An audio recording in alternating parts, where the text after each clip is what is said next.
Assalamu alaikum everyone. Hope you all are doing well. Today I made these yummiest and mouth-watering chicken hot shots and shortest recipe for my beautiful YouTube family. To make these yummiest, crunchy and juiciest chicken hot shots, let's start the recipe. For chicken hot shots मैंने लिया यहाँ पे boneless chicken क्योंकि obviously hot shots जो हैं वो boneless chicken के बनते हैं and for that purpose मैंने लिया यहाँ पे one whole chicken breast जिसको मैं convert कर रही हूँ अभी cubes में bite size pieces में से convert कर लें but make sure to cut into cubes of about 1.5 inch. Cubes में कट करने के बाद इसे ऐड कर लेंगे एक बाउल के अंदर फॉर मैरिनेटिंग ताकि हम इसे अच्छी तरह से मैरिनेट कर सकें. फॉर मैरिनेशन मैं ले रही हूँ यहाँ पर 1.5 teaspoon of salt. Red chilli powder add करेंगे इसके अंदर 1 teaspoon. Then I am gonna add 1 teaspoon of paprika powder. इसके बाद ऐड करेंगे 1 teaspoon white pepper powder. Then I am gonna add garlic powder 1 teaspoon. इसका शॉर्ट मेरे से record नहीं हुआ but I have added 1 teaspoon of garlic powder. 1 tablespoon add करेंगे soya sauce. 1 tablespoon add करेंगे चिली सॉस और half table spoon इसके अंदर ऐड करेंगे मस्टर्ड पेस्ट की. Do not use more than that क्योंकि इसका फिर अरोमा और फ्लेवर बहुत वियर्ड आता है. नेक्स्ट टाइम को ना ऐड ब्लैक पेपर 1 टीस्पून और इसको अच्छी तरह से हम लोग यहाँ पे मैरिनेट कर लेंगे ताकि सारे इंग्रेडिएंट्स अच्छी तरह से वेल कंबाइन हो जाए और इसको छोड़ देंगे फॉर अबाउट 2 आवर्स और ओवरनाइट इन द फ्रिज.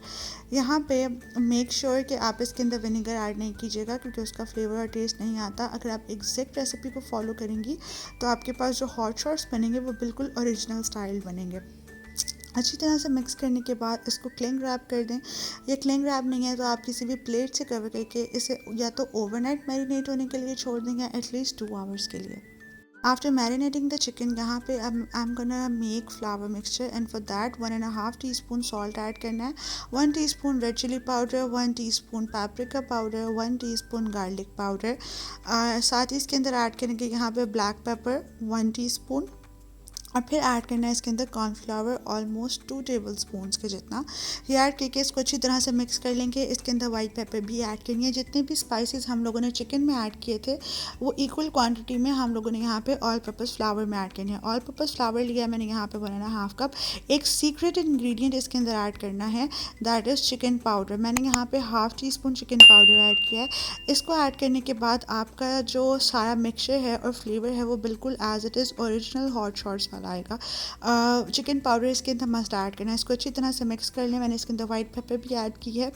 ये है जी मेरे पास आफ्टर 2 आवर मैरिनेटेड चिकन. 2 घंटे हो गए हैं इसको. साथ ही यहाँ पे रख लेना है पानी. ये मैंने बिल्कुल टैप वाटर लिया. इसके अंदर मैंने कोई ठंडा पानी ऐड नहीं किया.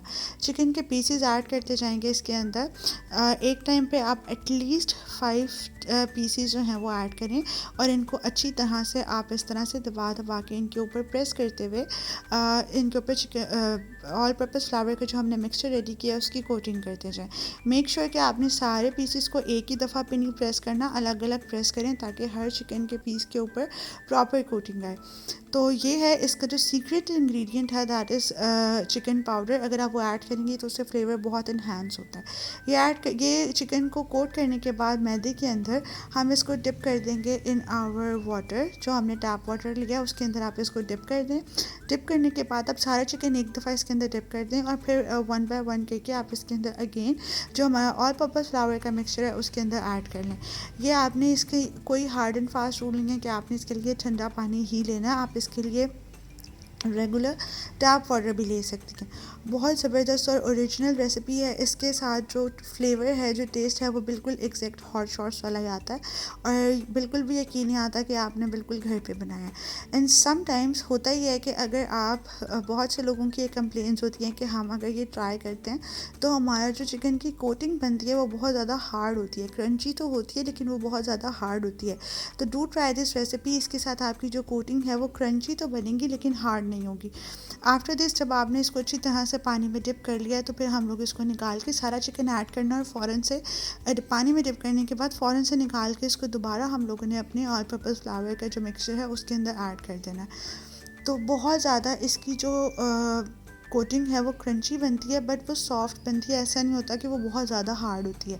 तो बहुत ज़्यादा जूसी भी चिकन बनता है इसके साथ. तो इस रेसिपी को आपने ज़रूर ट्राई करना है इफ़ यू गाइस वांट कि आपको बिल्कुल इसका एग्जैक्ट और प्रॉपर जो है वो हॉट शॉट्स का टेस्ट है ओरिजिनल वाला. तो ये सारा चिकन इसके अंदर ऐड कर लेना.